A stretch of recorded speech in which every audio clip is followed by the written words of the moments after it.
నేను ఇవాళ ఊరికే పక్కన నైబర్ రమ్మంటే లేడీస్ కార్నర్కి వెళ్ళా. సో ఈ బ్యాంగిల్స్ ఇయర్ రింగ్స్ తీసుకున్నా, కానీ ఆ షాప్లోకి ఒక అతను వచ్చిండు. అతను ఏంటంటే తెల్ల జిల్లేడు వేరుతోటి వినాయకుడి ప్రతిమని చెక్కి తీసుకొచ్చిండు అనమాట.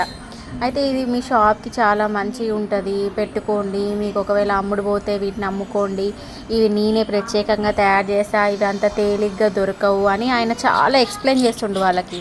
ఇంకా నా నోరు ఊరుకోదు కదా. ఎవరైనా వాళ్ళు పడే తాపత్రయాన్ని చూస్తే వాళ్ళలో నిజాయితీ ఉంటే ఏదైనా కొంచెం ఎంకరేజ్మెంట్ చేయాలనిపిస్తుంది నాకు ఎందుకో సడన్గా అది చూసేసరికి చెప్పాను. నేను ఆయనకు ముందే చెప్పిన, మీరు అది వాల్యూ తెలియని చోటుకు వచ్చి అమ్ముతున్నారు, ఇది నాన్ లోకల్ ఏరియా, ఇక్కడ చాలా చెట్లు దొరుకుతాయి, ఇక్కడ తెల్ల జిల్లేడు చెట్లే దొరుకుతాయి, మీరు ఇక్కడ కాదు అమ్మాల్సింది, ఏదైనా టెంపుల్స్ ముందు పెట్టుకొని అమ్ముకోండి రెడీ చేసి.